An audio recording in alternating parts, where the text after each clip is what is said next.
Support WrestleTalk! Be kind to each other in the comments.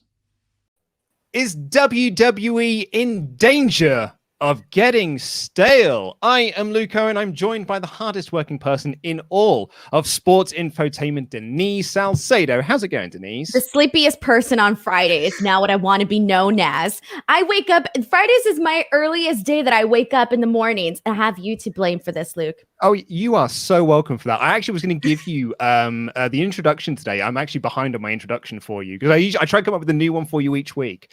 And I was going to go for Little Miss Viral tweet because it seems like every single week now, Denise Salcedo puts out a tweet and it's just got like all of the interactions. I don't mean to. I don't know either, honestly. It's just like I have no idea how I do it. It just happens. You know, I manifest things. It just happens. But we are joined by a very special guest this week, one of the coolest guys in all of sports infotainment, from Tru Heel Heat, from Wrestling Daily, SP3. Thank you so much for joining us today. Welcome. Thank you for having me both. It's a privilege and honor to be here once again with you. Look, I think just over a year ago, you first invited me on the WrestleTalk Friday podcast. So it's a reunion. You opened the forbidden door for me to come into WrestleTalk, and I put my clothes in the drawer and I haven't left yet. Now I'm on Wrestling Daily, and it's an honor to be with you, Denise, because your viral tweet of what wrestling hill to die on got me a lot of heat and attention when I said, if not for Ronda Rousey, women would have never main evented WrestleMania. And then you actually followed me because of that. You know what? So I followed you back because I saw some of the responses that you were getting from people, and I was like, I kind of agree with him. And also, here's the other thing that I was like, here's the thing, and this is my whole thing with that whole situation was like, I asked people, what wrestling hill are you willing to die on? All right. And like, I just kind of felt like if people posted their opinion and then I saw other people trashing their person's opinion and then they weren't even putting their own hill to die on. I was like, so you're coming on here attacking other people's hills, but not being brave enough to put your own hill on here. Suck it, bro. Get out of here. So I saw that you were getting attacked and I was like, you know what? He stuck to his guns and I can respect that. And then, I mean, there was a whole other controversy with that. I mean, I don't even want to touch that anymore, but like, I had to make the GIF of you with the pizza coming back to Twitter and everything's on fire. I had to. I just kind of felt like, you know what? He stuck to his guns. I can respect that. Luke, as you know, that's something that I can respect. Not like last week when you almost threw Alex underneath the bus. Yeah, I mean, I did that for comedy purposes, but like, I mean, people took that real serious. Wait, did we get a lot of responses on that? I got some people being like, come on, man. Like, you said the thing as well. You can't just say that Alex just said that. And I'm like, oh, I know. I'm very aware of that. I think I made it worse for you that day because I kind of like shone like a bright spotlight on that. I find that like Ollie and I have found this sort of since like we started to gain some like traction and stuff, and like the pair of us started to become a little bit popular on YouTube. I'm not gonna say that we're popular, but like when people start to like really like watch our shows and stuff, a lot of I will say a lot of Americans did not pick up on our sarcasm. No. Because we would often just say things on streams in our very sarcastic tones, and people would be like, I can't believe you said that on a stream. I can't believe you really think that. I was like, no, quite clearly I don't. Like I'm saying this for comic effect. But yeah, really? I think a lot of Americans did not pick up on our sarcasm. Do you think we just have different type of sarcasm? I think so, yeah. I think your sarcasm is like, I would say it's Chandler from Friends is sort of like, that's an American level of sarcasm. You're like, could you be any more? Like that is a level of sarcasm. What level of sarcasm are you guys? We just say things. We just like say things that are quite clearly very like, you know, not great things to say, but just sort of like with a knowing smile of just like, oh yeah. And of course that, right? I see. I don't understand. It's more like Larry David sarcasm, kind of closer to that than Chandler. And that is actually who I would be on Friends. I am Chandler. So I like the reference. I love it. I'm Ross. You gotta pick a character. We're all a character today. You can't be Ross because Ross is a nightmare. Ross. He's a nightmare. Ross. He's an awful, awful human being, and you're lovely. There's no way you could be Ross. He is psychotic, dramatic, and hilarious. That is me. All right, you gotta pick somebody. We're all somebody today. I'm representing Team Ross. I'm Rachel. I'm the most consistent character. All right, Rachel. You got left at the altar? Oh, poor Luke. We should have had lower thirds today, and it should all be like our friend's character. Right, okay, so we are going to get into our topic of conversation in just a little moment. But also, at about, I'm going to say maybe 1:45, so in about maybe half an hour's time, I have got my Taylor Swift Shake It Off karaoke done and ready. Honestly, I finished the export of it at about 2 minutes before 4 p.m. So if anyone is wondering, it's like, why the hell were you guys so late today? That is why, because I was like exporting it so late in the day. I've done all of this this afternoon. My wife came upstairs and was like, your face is very red. And I was like, I know. I've been running around trying to get this dang thing finished. So, we'll see. When do we get to watch it? Like, what point during the show? In about, I think in probably about half an hour's time. I think you should tell like the people to like hit that like button, and the second we hit like a certain number, that's when you'll play the video. Come on, Luke, gotta get them numbers. Well, we're currently at 100 likes, which is very good, actually. Thank you very much for all those 100 likes. Maybe we'll try and get to like 500? No, I was going to say 500. Yeah. Oh, I wasn't 500. sure like what the number. Okay, 500. Excuse me. Gotta go Dude, I can get to 500. 300 in my sleep. Come on now. No, wait, sorry. Hold on. 513, please. Okay, 513. The gauntlet has been set down. We're almost at 200. Let's get into the main topic at hand. So this actually, because I think, I don't know if you guys get this a lot, but I get this every now and again on the old Twitter machine and on YouTube comments and stuff. It's like, well, you're very anti-WWE. Like when I say like, well, Raw's pretty boring at the moment. It's like, well, you're anti-WWE. You just want WWE to be bad. And there is a very famous British sitcom over here, or sitcom, sorry, Denise, over here, called I'm Alan Partridge. And in that first series of it, he calls up his ex-wife in a very sort of like upset state to have a go at her new partner's choice of car, because he's got a very like quite a bad car, and he insults the car and he says, "Not my words, the words of Top Gear magazine." So in this sense, these isn't our words. These are the words of John Cena himself. He said to USA Today, "I wish there was some sort of fountain of youth where I could be a full-time contributor. The longer WWE continue to bet on an aging prospect, that makes WWE's future a little less stable." And I've been kind of saying this since like the rumors of SummerSlam started, was like, oh yeah, the two main events will be Roman Reigns versus John Cena, and it will be Goldberg versus Bobby Lashley. I was like, dang. We're relying on the part-timers, I guess, going back to that old age. And WrestleMania's always had the same problems. SP3, you are nodding in sort of agreement, so I'm going to come to you first. What did you make of Cena's comments? He's like preaching to the choir when it comes to me, because I've kind of been on this bandwagon for a while. I think it goes all the way back to like WrestleMania 34 when, the talk was, oh, we're going to bring The Undertaker back. And I was like, what? I was literally there at WrestleMania 33 and saw him retire. Why are we bringing him back? And I kind of made the analogy when they did the DX versus Brothers of Destruction in Saudi Arabia, that WWE is becoming what they hated. For a long time in 1998, 1999, WWE with Triple H, The Rock, all these young stars would point over at WCW and be like, oh, you're relying on nostalgia. You're relying on the old stars. You're not giving an opportunity for the new stars.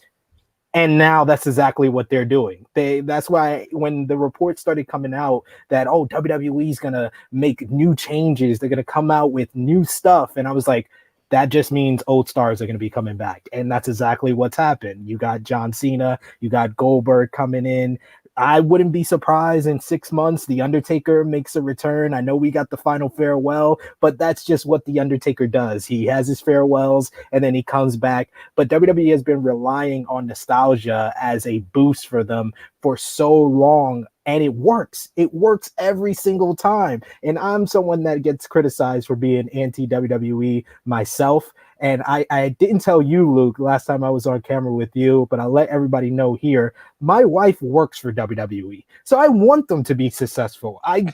They put food in my stomach, in my kids' mouths, so I want them to be successful. If I go on camera, I go on YouTube, and I criticize WWE, that comes from a place of love. And them relying on older stars has been going on for way too long, to the fact that you have guys in NXT there for years, and they get called up, and you're like, oh, this is a fresh new star. Well, you got Damian Priest, who's 38. You got Matt Riddle, who's about 36, 37.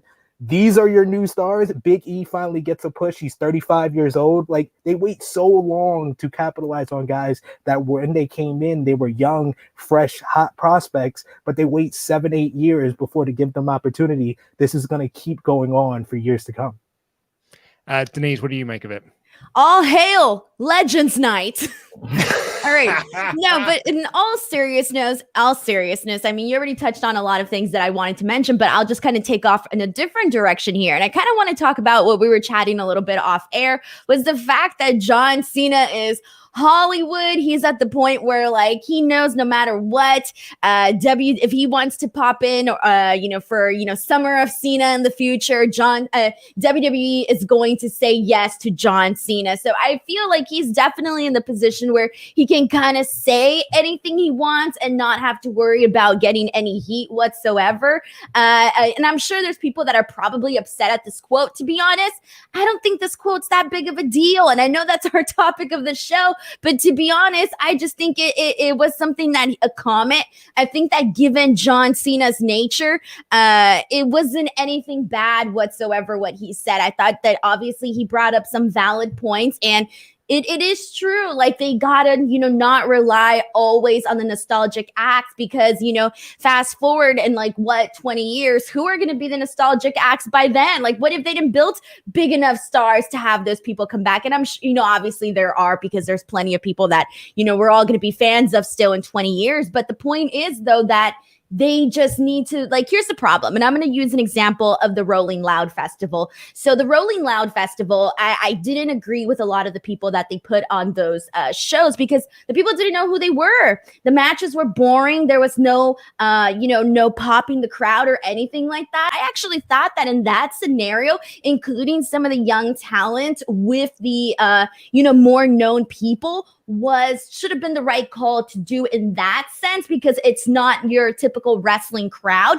And then what was it? Just recently, when, the crowds came back, I remember on Raw, this was something that Sean and I were talking about, was the fact that some of the people that got the biggest reactions, during that period, were all your people that are already known. I remember we had no reaction for people like Keith Lee, Karrion Kross, no reactions for any of those people. But then, you hear John Cena's music, and then you hear, on the SmackDown side, you hear Edge's music, and it's you get such different reactions to those people. And that is very telling when you see stuff like that, a lot of the talent didn't necessarily get those exact same reactions. So I do think that there are times where they rely too much on previous talent. Yeah, I think it's almost a self-fulfilling prophecy, really. I think because they never put the time into making new stars, which has been a WWE problem for a long period of time. A lot of people in our live chat today have been like, dude, this company's been stale for a long old time. Why are you asking, are they in danger of becoming it's been stale for ages?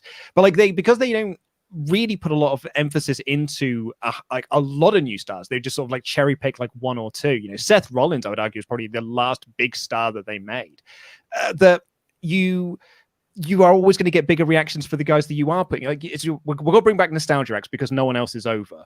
But then you're not trying to get anyone else over. So it's always going to be the nostalgia acts that are over. And I think it's very telling that whenever Raw ratings are bad, USA Network's response is, put on Legends Night. Because Legends Night brings in the viewers, roll out Ric Flair, roll out, the red carpet for all of them, because that's what's going to pop the ratings. Get Steve Austin on the show for a change. Sorry to get my mic stand there. Here's the other thing that I do want to add, and I think that this is where they're necessarily making the mistake, is that they have people that can be stars. That's not the issue, right? They have the talent there. But the problem is, there are two problems. One, there are certain talents that I feel they don't believe in strong enough to actually let them go out there and become stars. And two, if you notice, they don't let their stars be bigger than the brand. By that, I mean, I don't think that they want a repeat of The Rock, Batista, John Cena, these people that make a name for themselves in WWE, and then they go off and essentially become bigger stars in Hollywood. And then this kind of ties into that whole conversation about, you know, third-party stuff, whether or not this person could be on Twitch or on YouTube, etc. I actually think that if they were to have, you know, Luke Owen, the wrestler, on their company, and all of a sudden Luke Owen, the wrestler, gets really over in the video game community, or I don't know, maybe you're this comedic actor on a Netflix series, I don't know, whatever the case may be, you're doing an outside project, instead of just thinking like, okay, this person's gonna leave, let's have that be something where it's like, oh, now you have these new eyeballs where like these people that know you from a different different realm of entertainment could be like, oh man, like Luke Owen, the wrestler, oh, I'm such a fan of him when he comes out on that show or on that when he talks about this video game or whatever, I'm gonna go watch him on this. So I do think that they also need to allow people to kind of get a little bit bigger than the brands. They could bring the attention there, because and then that's why they keep bringing people like John Cena back, because why? He became bigger than the brand. You know, situation's a little bit different with The Rock, but same thing, bigger than the brand. And I just feel like that is a fear of theirs, where instead of seeing it as a positive that somebody could get famous outside of more famous outside of WWE, they're seeing it as, you know, oh, they're just leaving us. And if they get too famous, then they're not going to want to be part of the company anymore. Yeah. So I was going to say SP3 actually. Actually, you make your point, and I'll bring up my question for you. No, it was like everything that Denise just said was on point, because when you look at even the stars, I would say the stars that they last made were the Four Horsewomen. And even with that, it's kind of been sparing how they pushed them. Like, you know, Sasha Banks has gotten a lot of success, but she never successfully defended a title that she won for a very long time. But even her, she has this appeal and this look that has got her over to Disney Plus, be on The Mandalorian, and now she's a star where it was a question when she was off television. Is she going to come back? Is she going to stick with Hollywood? I think WWE is scared of that. They're very much scared of anyone becoming too big outside of their bubble, and they don't hold on to them for very long. That's why I think that it's been great what they've done with Roman Reigns, finally let him be himself, because they tried to put him into the WWE spectrum, and it was like WWE made Roman Reigns, but then when they let Roman Reigns be himself, he's become a bigger star. He's already made an appearance on the Hobbs and Shaw movie. You know there's going to be more success that happens after that. So I think that this is something that WWE doesn't want to happen, but it's also causing them to not have stars for nostalgia pops in the future. Yeah, I think the other problem they have as well, and actually it's something that Uptown Avondale's just brought up in the chat, like, look how quickly they flattened out Drew. Yeah. Like that is an incredible point. And to illustrate that point, I just quickly loaded up. We did our WrestleTalk End of Year Awards, which we send out to lots of wrestling personalities in like Denise and SP3. You both voted for in this for like the Wrestler of the Year. Drew McIntyre was Wrestler of the Year last year in the WrestleTalk Awards. He had 7 top-level nominations, 19 overall nominations. He beat Kenny Omega by nearly 30-odd points in terms of voting. And now, if I was to do this poll now, I don't think Drew's cracking the top 10. I really don't know if he is. And if he is barely cracking the top 10. And I think that is a damning indictment of WWE's booking of that man over the last 6 or so months. We are literally like in the final months of this year. It feels like already, like we really are getting closer to the end of the year than we are closer to the year, right? Okay. Anyways, the point is that Drew McIntyre at the end of the year, when you come at me with this voting, I'm not going to vote for Drew McIntyre. And I already know it right now. Like, you don't even got to wait till the end of the year. I mean, unless they like dramatically do something different in the next couple of months, and all right, maybe, but as of right now, definitely not. And that's very sad, because they had something with him. Everybody, like you wrestling fans, we're not always on the same page here whatsoever. I feel like Drew McIntyre was legit somebody that I would say that at least 90 or so percentage of the fans were like behind Drew McIntyre, and that's a pretty high percentage based on the fact that we can't agree on anything. SP3, I mean, what do you make of Drew's like 2021 that he's had thus far? It's just a case of WWE not wanting someone to get too big. And you brought up Seth Rollins before, but look what they did to him. They squandered his stardom for The Fiend, and now we see where The Fiend's at. So, it's all what WWE kind of does. Like, that's why when you gave me the voting, I kind of had Drew maybe third in my Wrestler of the Year, because I was like, I don't believe he's still going to be in this spot. So what did really his successful 2020 really do for him? I had Jon Moxley higher because he became a bigger star than what he was in WWE in 2020. And he had a very, establishing, adding prestige to AEW and the AEW World Championship. Kenny Omega was probably the worker of the year in so many different type of matches, whether it was singles matches, tag team matches, cinematic matches. I felt like their 2020s were more important to them and professional wrestling than what Drew McIntyre did. I feel like Drew McIntyre got the sympathy vote because WWE was put into hard times. WWE has the most eyes on them. And I just feel like it wasn't something that was going to last. And we saw what happened. Basically, they kind of passed him over to go to Lashley. I mean, even before that, by the end of the year, they kind of passed him up for Roman Reigns. Roman Reigns got the victory over him at Survivor Series. Roman Reigns put in promos before Survivor Series, "You're a great number two. You're a great number two, but I'm back now. I'm the number one spot. You're always going to be number two." And then he beat Drew. So it kind of confirmed what he said.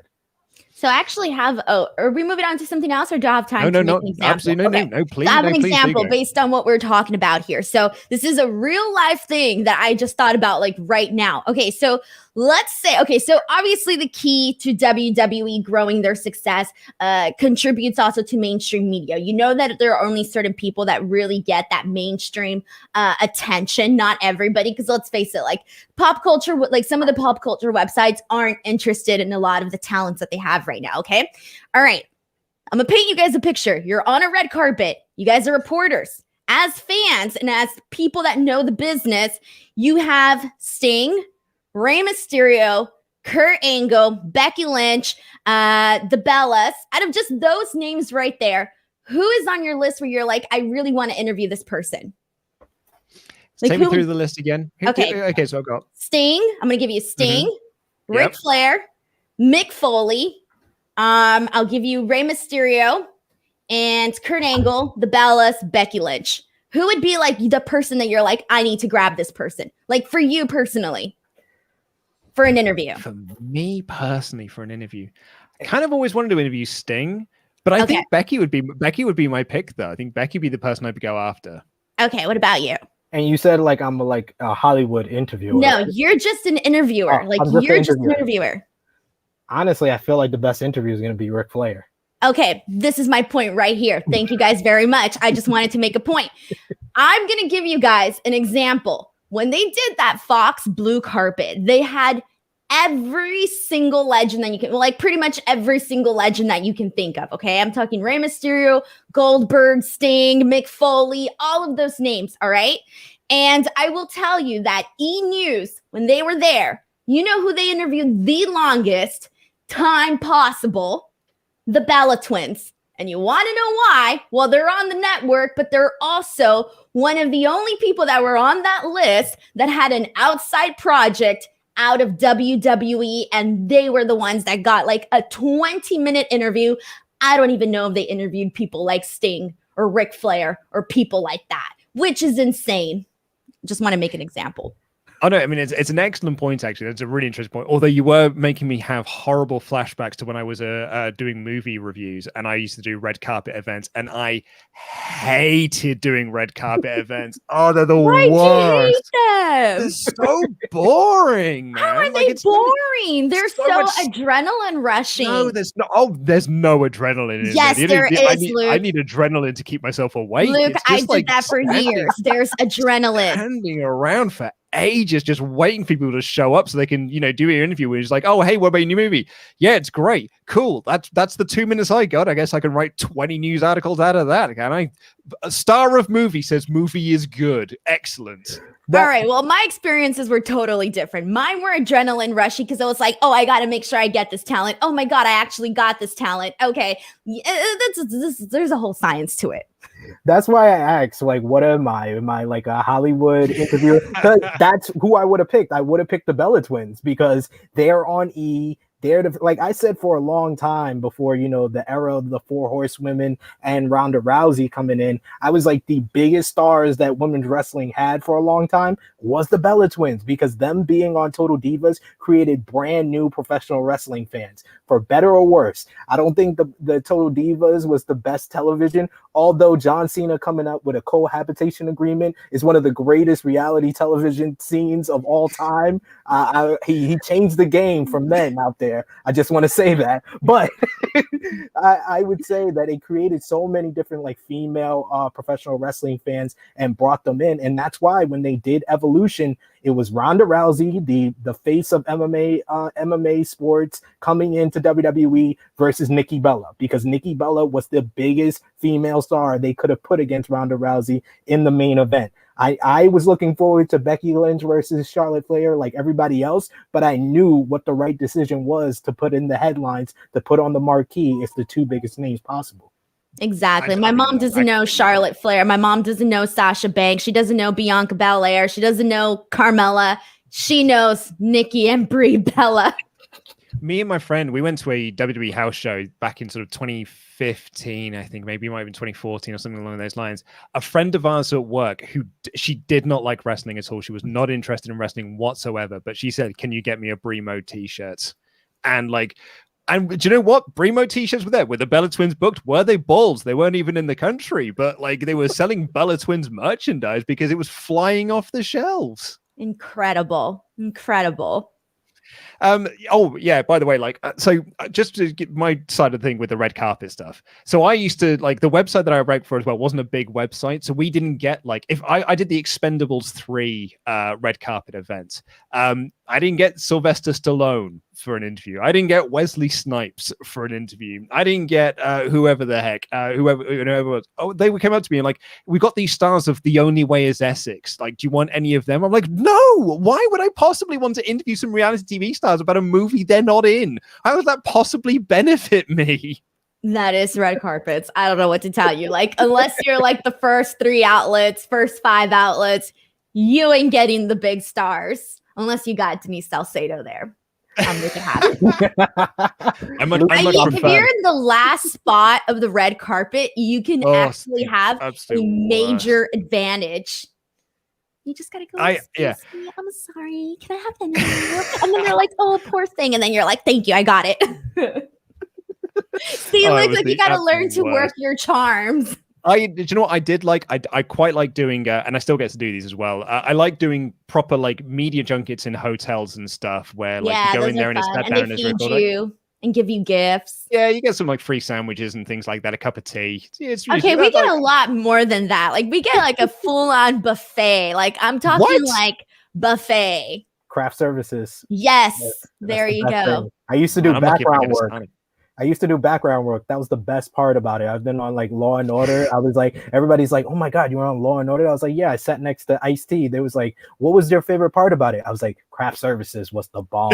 That was the best part. They have a lot of food, Luke. A lot of food. Dude, when I used to make, like me and my friends used to make movies, we used to put on like, we felt like, we need to like feed the cast and everything like that. So we would just put together some real cheap ass ham sandwiches because our budget was super duper low. I'm not coming out in one of your movies. All right. I at least need like, they give you like these boxes where like, they're all like like let's say they do sandwiches, right? Like they put the labels on the boxes. You open it up, you get these beautiful cut thick sandwiches with like chips and a side, and then you go to the drink area. I mean, it's marvelous. Yeah, and they give you like bougie desserts that aren't good though, but they're bougie.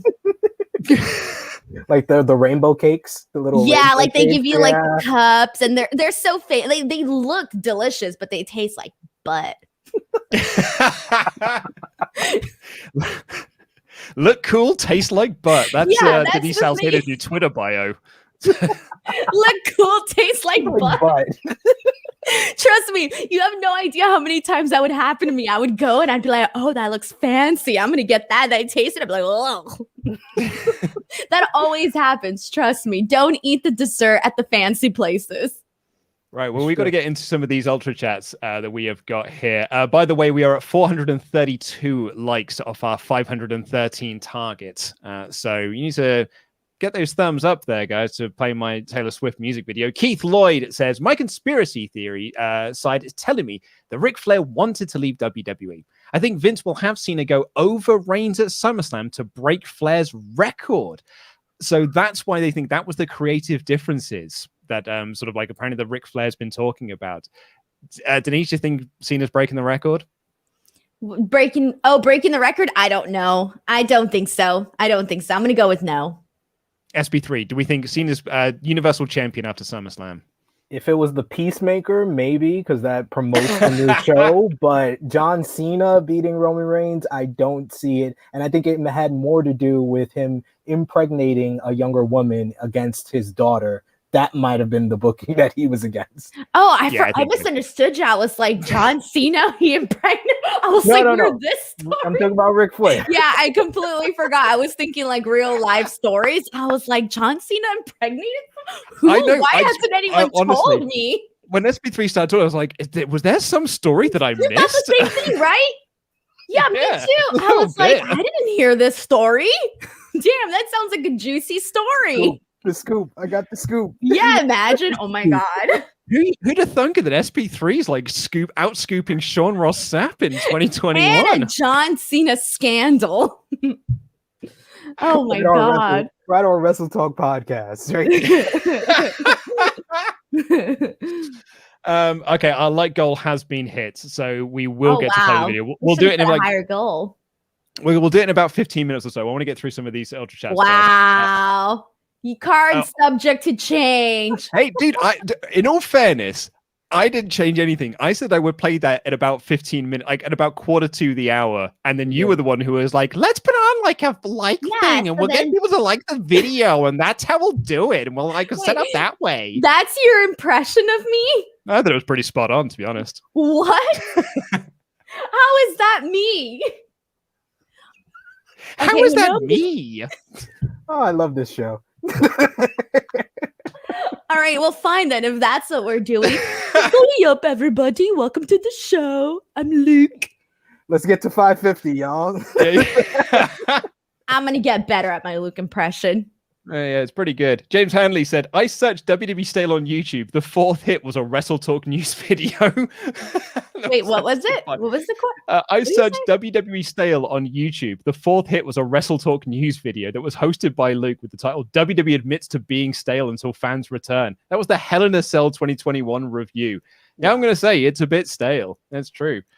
Stephen Guzman, I think WWE has already gotten stale. In an era where so much exciting wrestling is happening outside just WWE, they feel stale and plain. My father is a casual wrestling fan, enjoyed GCW Homecoming more than WWE in 2021 because he said, I feel like WWE is always the same. Mr. Gajilli says, right on topic, I feel that WWE has no real long-term plans with no real stars, but maybe Roman, Seth, Charlotte, and Alexa with its stop-start stories and nothing seeming important points to Vince either destroying or selling his product. I'm not sure about that one. I still don't know where I sit on the selling the product thing, but I do think that I think that he's right though, which is that like I think that if you are a big star, you have the long-term plans. If you're not, then you get the stop-start week to week. Here's what's going on. Yeah. You know, we had that writer coming out defending the Karrion Kross angle, which was just like, guys, it was building to a story. It was how we're going to bring in Scarlett and this, that, and the other. It was like, that's why Jeff Hardy was going to beat him twice because that's how we were going to bring this in. And then you're like, okay, cool. Then why did he beat Keith Lee? Because surely if your story was he was going to lose all the time, why did he win? Because you've stopped that story already. So like it all sort of falls apart like right at the off. I don't know, man. I used to think that like I wasn't smart, and now I'm thinking that I kind of am because I wouldn't have done the decision like that. I thought it was crazy, the people that were defending it, and now we're seeing that it might have an outcome on the ramifications of stars re-signing with Adam Cole's contract being expired. Like, do you want to stay and get called up to the main roster and then become Karrion Kross, or do you want to stay in NXT and for another 4 years where you've already done everything you could, or do you want to go out to the open and go to a AEW, an Impact Wrestling, a New Japan, where if you sign with one company, you can work with all of them, so you never get stale. But you know why people are defending that though? Because they just don't like Karrion Kross versus looking at it as like, oh, he's the NXT champion. No, it's like, oh, I don't like that guy. That's what people are seeing it as. Yeah. Tariq says, Luke doing a Taylor Swift video is the only time I will voluntarily listening to her music. Cena and Goldberg are two different animals. Cena can still add something to the product, but Goldberg only detracts from it. Love you all. Greetings from Germany. That is an interesting point. That reaction from the crowd? I think if anything, we learned that the online community is not the only community. I mean, oh, dude, I said the same thing in our Raw review, and I honestly felt bad. I felt bad for you, Denise, on the Fightful post show that you had. That's with because Sean doesn't let me talk, and he saw an opportunity to make a controversy that wasn't about him, that was about me, and he got everybody to attack me on that podcast and didn't even let me finish talking. I mean, it was like, and then people were putting words in my mouth. You've had that happen to you, right? It's terrible. Oh, it happens all the time to me. All the time. I don't know. SP3, what do you think? Do you think that Cena and Goldberg are different animals? Do you think that one of them isn't adding anything over the other? Yeah, I mean, Goldberg is basically doing the same story that he did with Drew McIntyre in January. And it was the same story that he did with The Fiend in 2020. We've seen this story. It could go one of two ways, and it really has no outcome or bearing on the future of WWE even 2 or 3 months later. Like, did any, outside of being angry that Goldberg beat The Fiend, did his Universal Championship reign have any ramifications on WWE at all? He loses it to Braun Strowman in front of nobody. Braun Strowman holds the title for like 5-6 months, which was a boring 5 or 6 months. If you remember him getting slimed or beating up The Miz in John Morrison's car, or Alexa Bliss turning on him and stuff like that. And then, yeah, this year, the Drew McIntyre feud, it had no bearing because Drew lost the title a month later. Yeah. Tony P says, I know you all look for the same things when reviewing wrestling, storyline, entertainment techniques. So can you explain to me what you place more value in above most things, or look out for most? Curious to know Ollie and Sean's opinion if they're in the chat.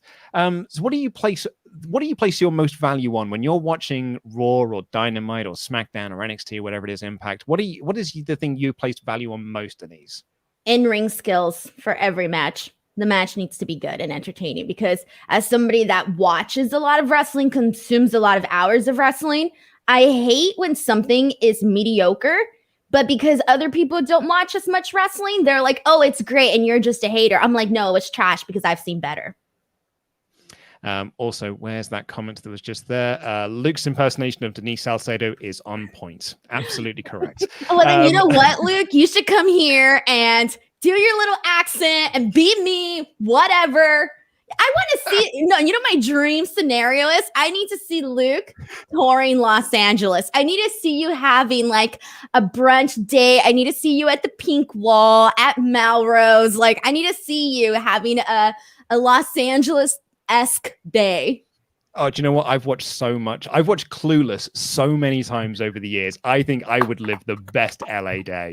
See, that's what I need to see. Like, in my life, that's something that I need to see. I will be the Dion to your Cher, Luke. Oh, yes. Yes, I love that. Just let's not go on the freeway. It's terrifying on the freeway. Oh my God. I'll lend you my Jeep too, so that you can really live this life, the Clueless life.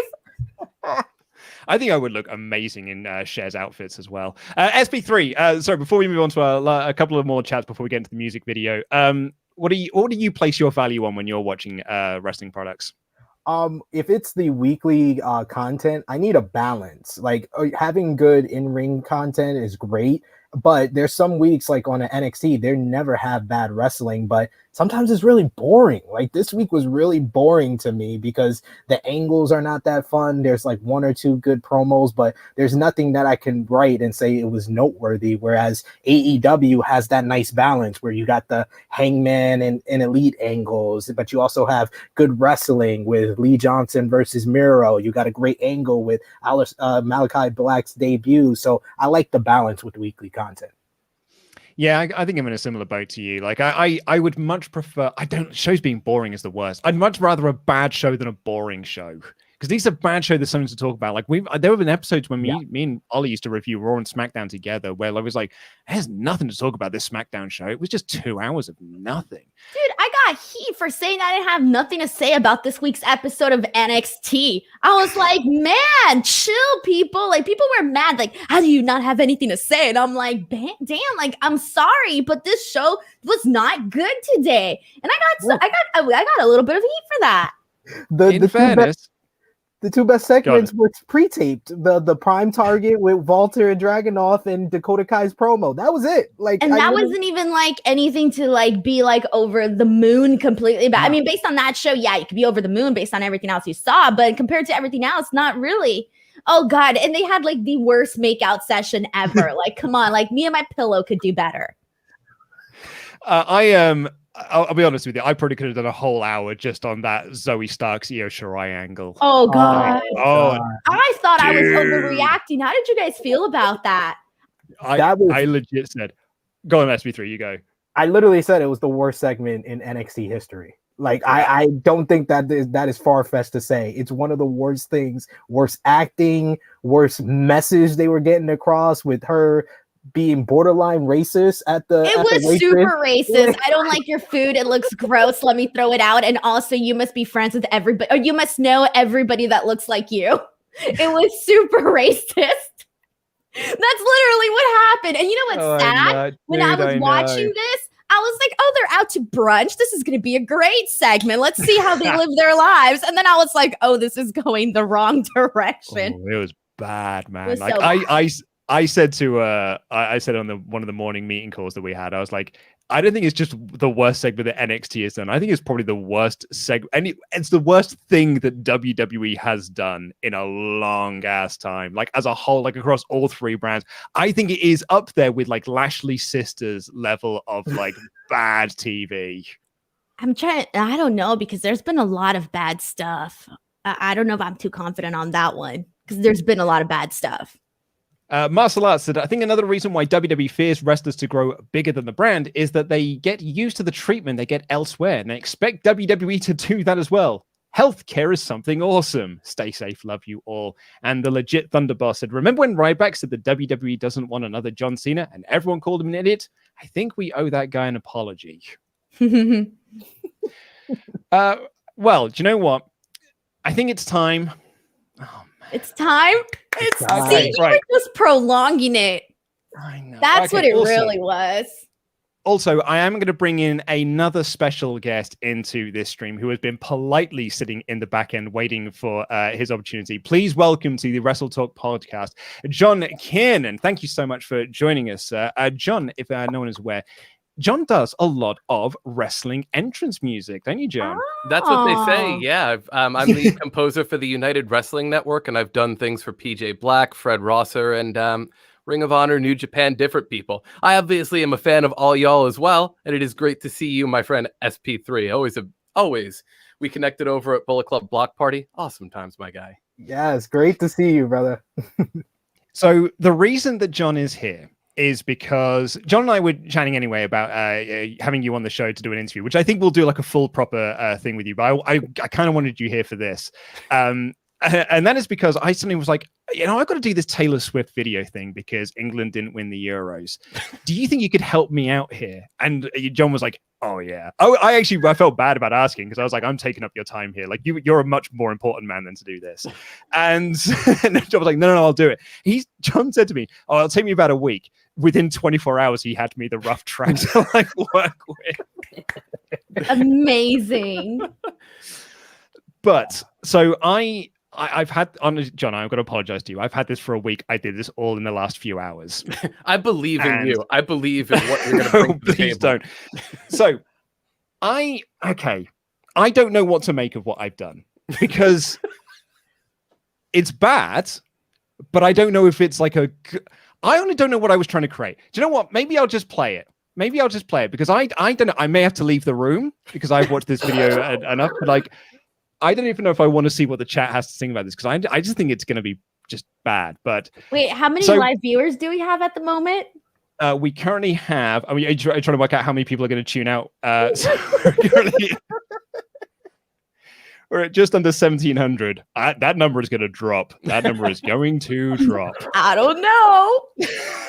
You're about to embarrass yourself in front of a lot of people, Luke. It's going to be such a good time. Oh, I don't know, John. And so, like, I was thinking about this today. I'm going to play the video, I promise you. So I always make the joke that WrestleTalk makes a lot of bad content. And I think that we do. We make a lot of bad content. This might be the worst thing we're ever going to release on this channel. Ladies and gentlemen, here we go. I lost the bet with Denise Salcedo. She challenged me to sing Shake It Off on karaoke.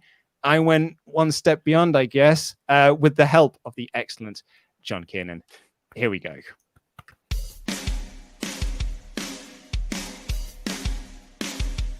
I stay up too late, got nothing in my brain, and that's what people say.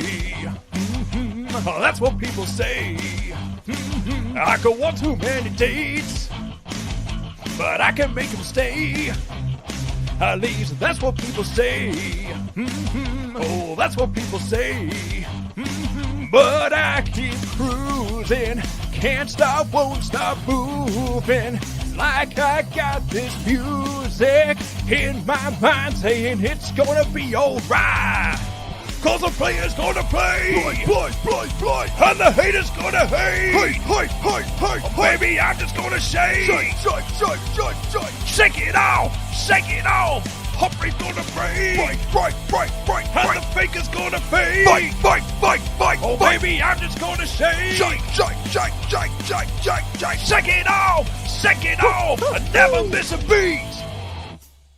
I'm lighting up my feet. Oh, that's what they don't see. Oh, that's what they don't see. I keep dancing on my hose. I make the moves up as I go. That's what they don't know. Oh, that's what they don't know. But I keep cruising. Can't stop, won't stop grooving. Like I got this music in my mind saying it's gonna be alright. Cause the player's gonna play, and the hater's gonna hate. Oh baby, I'm just gonna shake it off. Humphrey's gonna break, and the faker's gonna fade. Oh baby, I'm just gonna shake it off. Shake it off. Shake it off. Shake it off. Shake it off. Shake it off. Shake it off. Shake it off. Shake it off. Shake it off. Hey, and just think, while you've been getting down and out by the liars and the dirty cheats in the world, you could have been getting down to this sick beat. My ex-man brought his new girlfriend. She's an oh my god. I'm just gonna shake it to the fella over there with the hella good hair. Won't you come on over, baby? We can shake. Cause the player's gonna play, and the hater's gonna hate. Oh baby, I'm just gonna shake it off. Heartbreaker's gonna break, and the faker's gonna fade. Oh baby, I'm just gonna shake it off. Shake it off. Shake it off. Shake it off. Shake it off. Shake it off. Shake it off. Shake it off. Shake it off. Shake it off. Shake it off. Shake it off. Shake it off. Shake it off. Shake it off. Shake it off. Shake it off. Shake it off. Shake it off. Shake it off.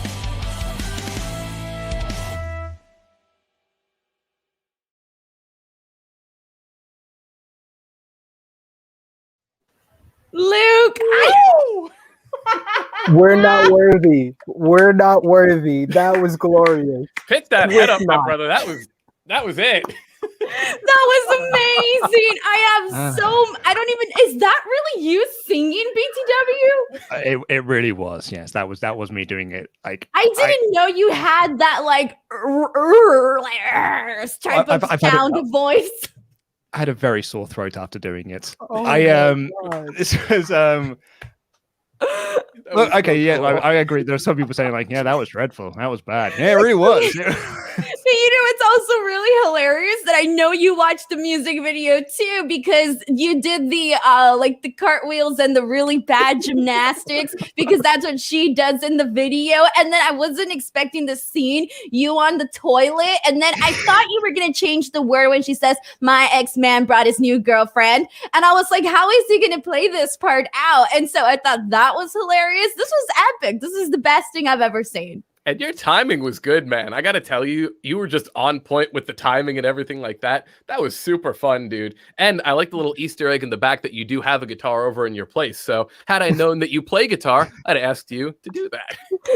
Oh, no, yeah. I mean, I cannot play that guitar. I'm a drummer. Like, I can't play any instruments. There you go. You're going to clip this out, right? Like, you got to put it out there. Like, this will get you, like, tons of views. Like, you got to do it. This needs to be its own video, for sure. Yes. At first, I thought I was watching Meshuggah for a second. I thought it was the lead singer of that. And then all of a sudden we went into this and I was like, all right, I am in the right place today. That was amazing. I don't think you made it seem like it was just going to be you in front of a wall being like, shake it off. Like, I thought it was going to be really bad. I wanted to, you know, if I'm going to do this, I'm going to go all out. I'm going to get AEW this and go all out. But like, it was actually a bit of a sort of a dream for me because ever since I was a teenager, I wanted to be a rock and roll star. I wanted to be in like my own rock band. I wanted to be in a new metal band.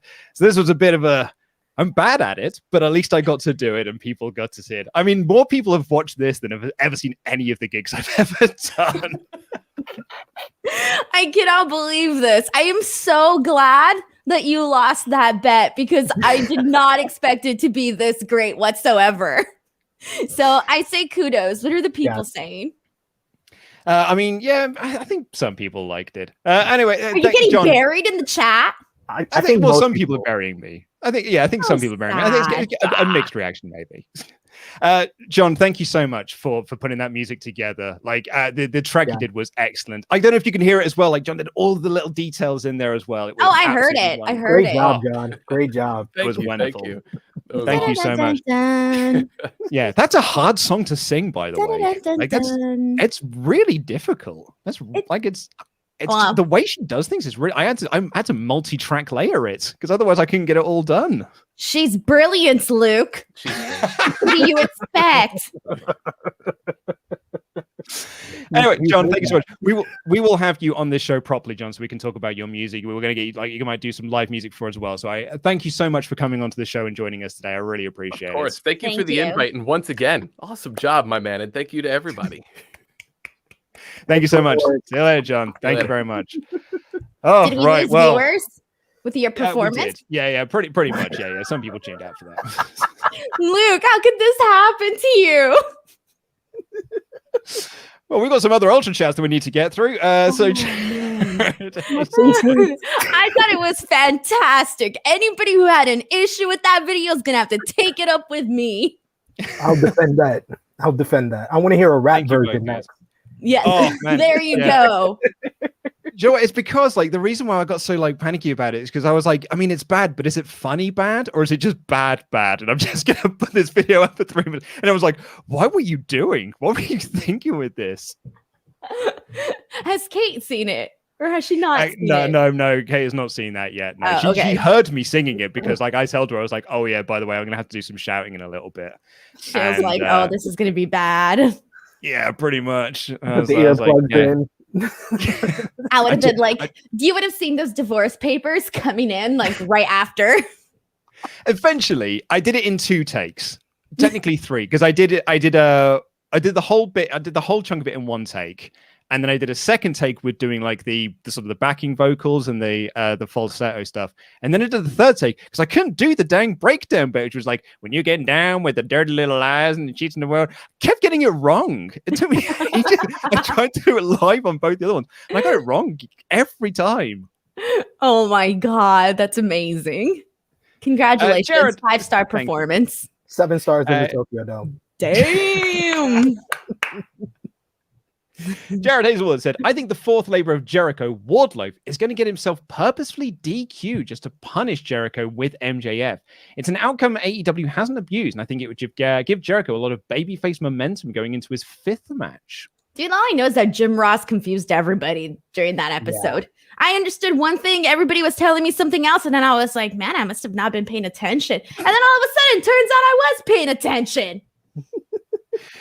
Benjamin John Milne said, I like to think that Hangman was going to announce that he was going back to Japan just in time for the G1 to prepare for an inevitable Omega rematch. Along the way, maybe reunites with Bullet Club and brings them into face AEW to face off against the Elite. What do you guys think? SP3.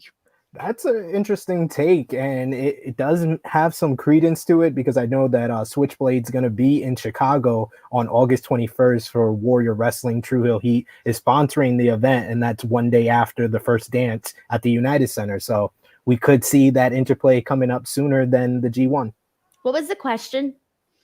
So about like if Omega goes to New Japan to be in the G1 and then uses that as a way to kind of like rejoin Bullet Club. And then you can do Bullet Club versus Elite.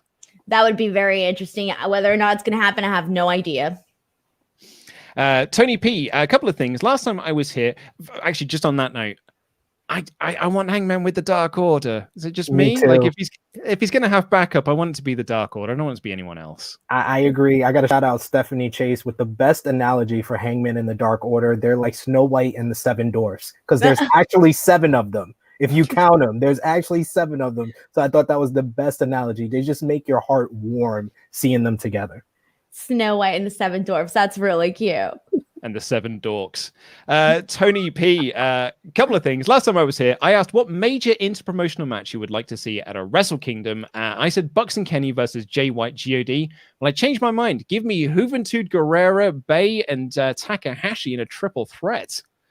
What did you guys make of Juventud on the show? Denise, I mean, you're a friend of yours. Well, here's the thing is I kind of felt bad that a lot of people thought that he was the problem in this match. At the beginning, I was like, bruh. I was like, Hoovy was a little too fast for Jericho. Let's be real. Come on. And I love Jericho. Jericho's my favorite wrestler, but that's just the truth, you know? And I kind of got a little upset. Jim Ross was like, oh, he's rusty. I was like, bruh. And that was it. Oh, actually, just a correction as well. It was not Juvi Guerrero. It was Sammy Guevara he was mentioning in the... So Guevara, Bay, and Takahashi in a triple threat. That'd be pretty rad, actually. Oh, okay. That would be fun. Now I just went on a rant for no reason. Well, I asked you about him. Tony says, is it wrong that I want to see Jericho versus Minoru Suzuki just to hear the crowd sing Judas and Kazanina Ray? The match may suck, but the entrances would be 5 stars. What some current wrestlers that you want to see go to head in entrances? In entrances? Yeah. Like an entrance off. Oh, like anybody? Yeah, I guess so. Ooh. I think Triple H has the greatest entrances. So I would go with Triple H, and who would be like my second favorite entrances?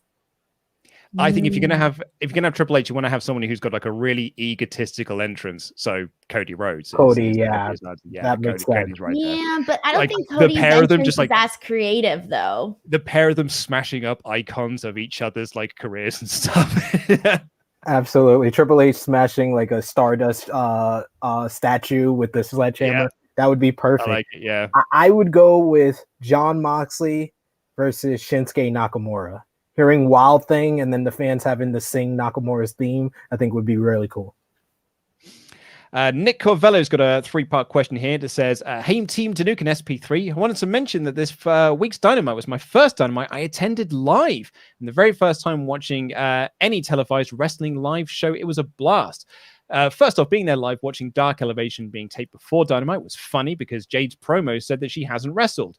Yet I just saw her wrestle on Elevation when it was taped. The joys of multi-event shows.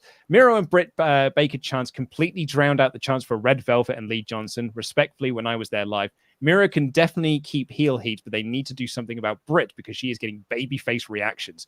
When I was at Dynamite Live this week, Hikaru Shida had a match on Elevation. It was a good match, but the crowd were completely dead, despite all my efforts to get chants going for Shida. Denise and SP3, if you were to watch it and hear, if you were to watch Elevation this coming week and you hear one obnoxious, deep-voiced male fan screaming his heart out for Shida, that's me. I did my best to build a support and had a sign held up. Saddest part was the post-match. After I saw her demeanor and facial expressions, she looked dejected. Seeing her like that crushed me, and I hope that I see things on and I hope I was either seeing things or this is just part of character development, not actually disgruntlement. I feel like Britt Baker has been getting that babyface like responses for like a while. And I mean, even at Double or Nothing when I was there in person, she got like the biggest reaction, like aside from Hangman Page. So it was like, yeah, I totally get that. But I think that the part of the reason is like because she's this like cool heel, you know? So yeah. I feel like it's working for what she's doing. Like she shouldn't be a babyface. Like it feels natural with what she's doing. It doesn't feel usually a lot of times like you're like, oh, this doesn't feel natural. Like this isn't what people want. This isn't what's happening here. But at least I would say with that, it feels natural. So I get what he means by that, because that's something that you do notice right away. And I'll be on the lookout for those shouts. Absolutely. Yeah, I agree with about the Britt Baker thing. Like what I'm really glad about is they didn't just turn a baby face. Like that was my concern. It was just like you go with those reactions, like, well, let's just turn her face then. But like the character that people are into is the heel character. So like I think she is getting good reactions, but like at least she's getting good reactions. If you turn a baby face and you go back to what Britt was in 2019, you might just kill all of that momentum that she's got. And I think that would be a problem. Right, That's exactly. I think a little bit of Adam Cole is rubbing off on her because Adam Cole has always been this cool heel. Like that's why, like I think Louis put out on Twitter a couple of weeks ago that he wants Adam Cole as a pure babyface, and I'm like, Adam Cole's been getting cheered for like 5 years now. Like this is Adam Cole, and it's getting over. And I think that's the same thing you could say about Britt Baker, that she's just so over that she's getting cheered. We've got a few here from Mr. CJ Lilly. Hi, gang. Wanted to ask you what is next for Alexa now that she was now as she was screwed over nearly as much as Bray. Hold on, I need to go. What is next for Alexa now as she was screwed over nearly as much as Bray was? She put out as much effort into the character as he did, but now she is either getting unwarranted heat or by continuing it, it drops, wasting a year. To continue with Alexa dropping a character would be a waste of the good work that she's put in.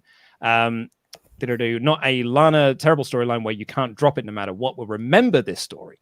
So what she has to do is tame the heat, but not waste a year's work.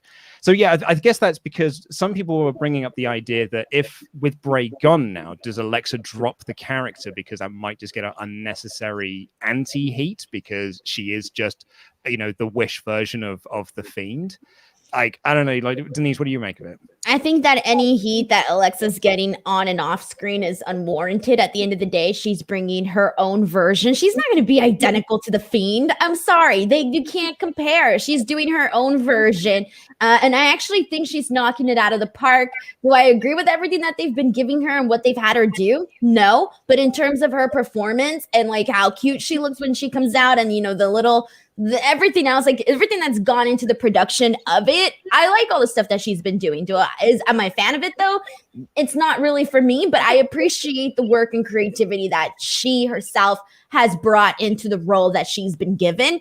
And I feel bad. I feel bad that a lot of people were blaming her for them. I hate when people are blaming the person who's not necessarily at blame for the decisions being made. Alexa Bliss isn't making decisions. She's not the person saying, hey, let's get rid of the Fiend. Come on. Like, I just think people are trying to find their anger elsewhere. And they all know Vince McMahon doesn't run his Twitter account. So it's like, they're not going to go attack him. Or at least I don't know if they're attacking him. But, come on.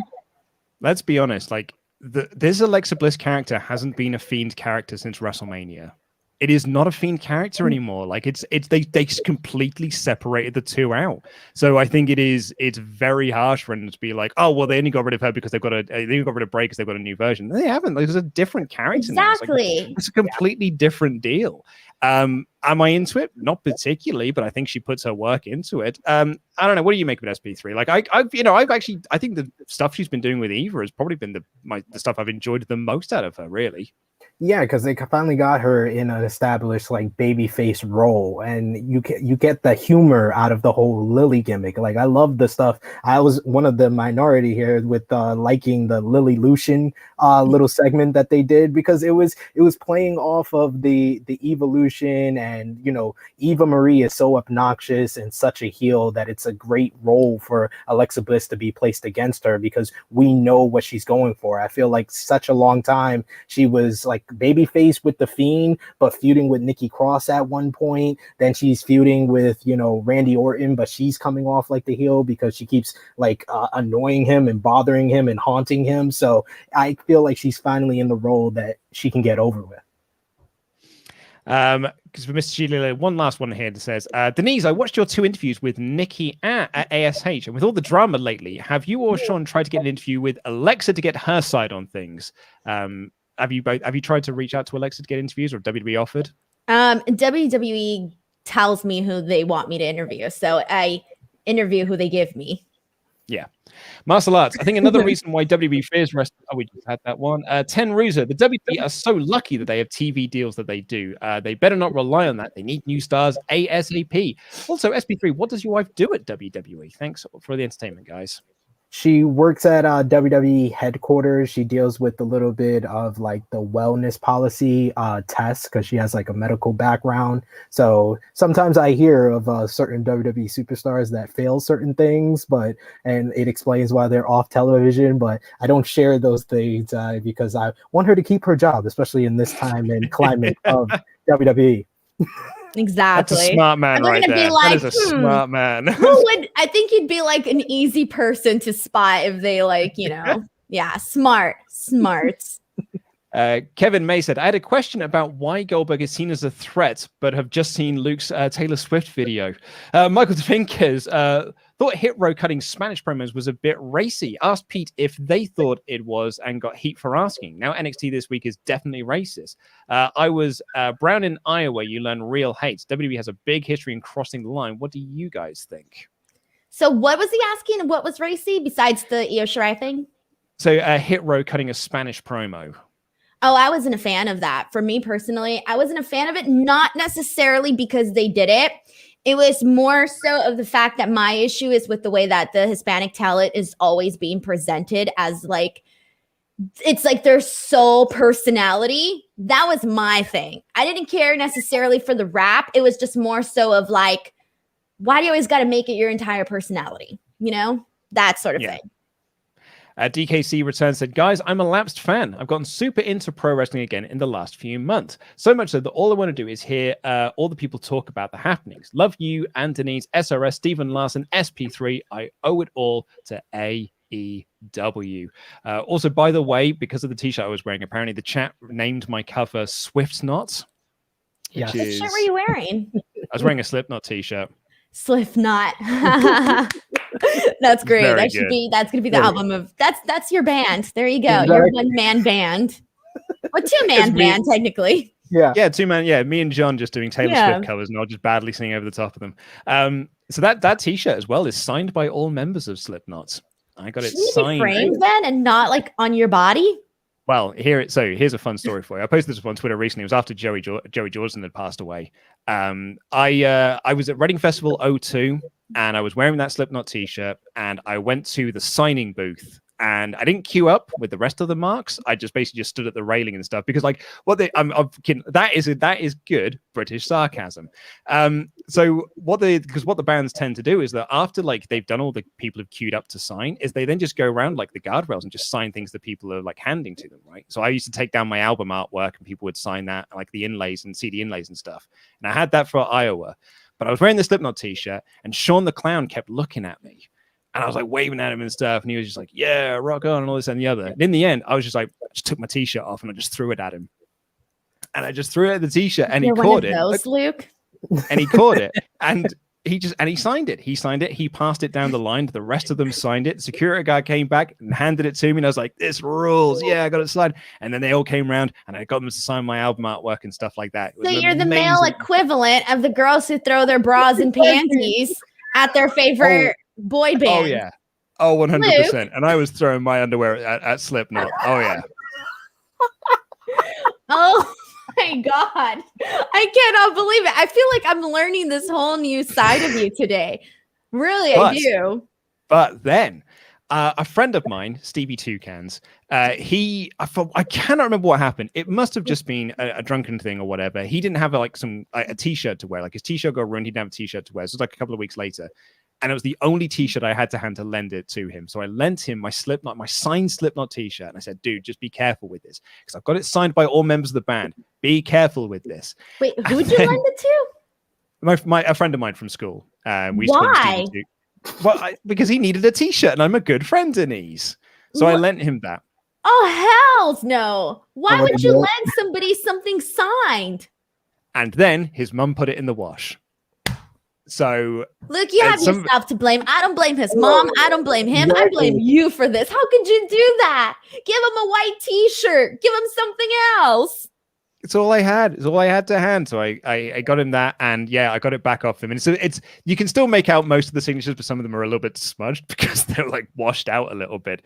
And it was nearly 20 years ago, but you can still make it out. You can still see Joey's signature. You can still make out most of them. I have a collection of Taylor Swift magazines that aren't even signed. Let's be real. I could probably look for them if I worked hard enough online. Yeah, when anybody comes over to this room, they are not even allowed to breathe next to them, okay? Jesus. And then you lent a signed t-shirt with all the members. I'm not even a fan of this group, but I'm offended. So my question is, I know Denise is a Swiftie. So are you like a Slippy or a Naughty, Luke? We're maggots. Thank you very much. Is that really the group name, like the fan name? Yeah, we're the maggots. Oh, that sounds terrible. Yeah, well, that's Slipknot for you. I used to love going to Slipknot shows. They were I don't want to be a maggot. Oh, they were so rad. And he just it makes you get down on your knees and stuff, and then you jump the F like up. maggots. You're on your knees. Oh, it was so awesome. Those were the days. I ain't going to gigs like that anymore. You talk about me saying stuff that could be misconstrued. You just said get on your knees. Like come on. They made me get on my knees. Like that's okay. So hold on. You took off your shirt. You got on your knees. Oh yeah. In the pit with all the other maggots. In the pit with all the other maggots. I mean, come on, Luke. What kind of life are you living here? Just go all you got to do. Just go and watch it because I think during Spit It Out, just go and watch some videos of doing Spit It Out. It's rad. It's the best. I'm gonna watch some Slipknot videos when I'm editing later. It's brilliant. NC Ogre says first time I've ever enjoyed a Taylor Swift song. Danny G said I heard my parents having sex when I was a kid. For a long time I thought that was the worst thing I'd ever heard until I heard Luke sing "Shake It Off." I don't have a response to that. I don't have a response to that. No comment. No comment.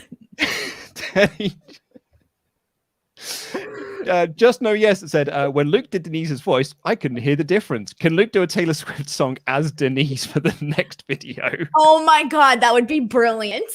You should do it. OGP, yeah, you know me, said Luke needs to lose bets more often. That was epic. Next, a metal cover of TLC No Scrubs for TLC or The Motto by Drake and Lil Wayne. We used to do TLC covers for every TLC event. We would the three of us would get together and we would sing TLC. I want to hear songs. you sing the Spice Girls. I'll tell you what I want. What I really, really want. That song. So that'd tell be me great. what you want. What you really? Yeah, that'd be rad. Okay, but it's just crazy because your voice, to me, sounds so fancy and so British. But then when you sing, you're this it's very different. When I'm in my car and I am driving and I'm listening to my favorite new metal tracks from 20 years ago because I'm Arrested Development and I refuse to learn new stuff. I'm bellowing these things out, right? I'm screaming on the top of my head, and in my head I'm like, dude, you can do it. Like, you can sing just like these guys.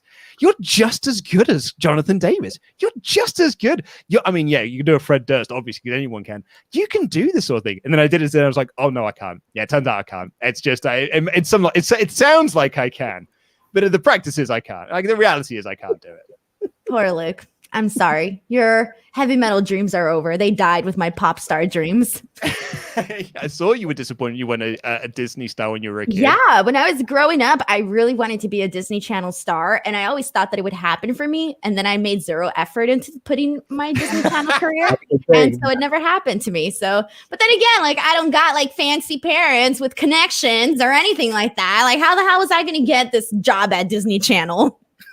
What was your childhood dream, SP3? What did you want to be? I wanted to be on All That. I wanted to be one of the all that cast members. I thought I would have been perfect with them because I was always called a class clown. So I was like, yeah, I would fit in nicely with the All That cast. You see, if we just had these connections, we would have had these dreams. Oh, absolutely. What is that one said? New metal, of the most part, is an abomination. Correct.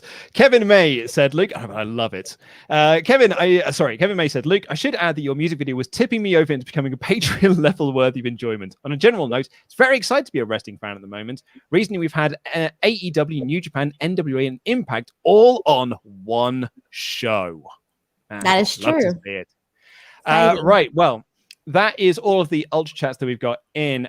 Thank you all so much for joining us. Thank you all so much for your feedback as well. It was very, very nice for you to say that. Ollie messaged me to say that he thought it was very funny. So I'm glad that You're very lucky. You're not fired. Yeah, exactly. Yes. I gave you your own channel, and this is what you do with it? Seriously. The creative team is just running wild. There were moments there, though, I was watching it through my fingers, being like, well, that was a bad edit. Like, that matters. You should have took off your shirt like you did at the signing. I was 15. I didn't know any better. I'm just like, was I 15? 2002. No, I was 16. I was 16 in 2002. I was just like, they were the coolest guys, man. You had to, Slipknot were the coolest guys in 2002. I have no comment. Oh, man. Anyway, well, you know, if you ever lose a bet, Denise, I know what I'm picking for you to do. I'm going to pick like a. I'm not making any more bets with you. I won. I don't got to prove myself anymore. We're done. I'm not going to give you a rematch. Why would I give you a rematch? You lost. She's like, I'm undefeated. This is good storytelling. I need to have. Yeah, it's good storytelling. Why would I give you a rematch? I'm not into that. All right, but thank you all so much for joining us. SP3, thank you so much for coming on the show today. It's always a blast to have you around. Could you please tell people where to find you? You can find me on Twitter at Tru Heel SP3. You can go over and subscribe to my YouTube channel, Tru Heel Heat, closing in on about 2K. We're trying to hit that goal by the end of the year, as well as Wrestling Daily YouTube channel, because we want to have Quizzle Mania War Game. So we're closing in on 12.5, but we're trying to make our way to 15K to make that happen. Go against Luke and all the WrestleTalk boys, myself, Alex McCarthy, Stephanie Chase, Sat E Yankee, the newest member of Wrestling Daily. So we want to have the Daily boys and the crew over against WrestleTalk on Quizzlemania. Thank you so much, Luke. Thank you so much, Denise, for having me. It was a pleasure to be here for your epic music video, to be on screen with Luke again. Thank you so much. You opened the doors to WrestleTalk, and I'm here to stay. And Denise, it was an honor to finally share the screen with you, a fellow American, a part of the WrestleTalk gang. Thumbs up. Here to stay. Also a corn song. Denise, what have you got going on at the moment? All right. So first and foremost, guys, I will be ring announcing at GCW this Saturday. You guys can check out that show. That's going to be, you guys can watch it on Fight. If you are in the SoCal area, you can't go anymore because the tickets are sold out. So, but you can watch it on Fight. And then other than that, youtube.com/Denise Salcedo, Twitter and Instagram @_Denise Salcedo. Like Luke says, I'm always going viral. It's gonna be my new pitch. I go viral. Oh yeah, I felt like my own little Denise Salcedo this week because I had a tweet that did 3,000 likes. That never happens. Is it the Ronda Rousey one? Yeah. I saw that. I saw it and I was like, wow, Luke got edgy. I actually quoted him on Wrestling Daily because that's one of my favorite movies. Clerks is an all-time GOAT movie, top 5 all time. Oh yeah. It's so good. And I saw that tweet and I was like, man, come on, Ronda. Anyway, right. Thank you all so much for watching. Thank you for tuning in. Please do subscribe to the channel if you haven't already. I hope the music video was worth it. I've been Luke, and that has been the hardest working person in all of sports infotainment, Denise Salcedo, and that has been the coolest man in all of sports infotainment, SP3. Have a good weekend, everyone. Bye-bye.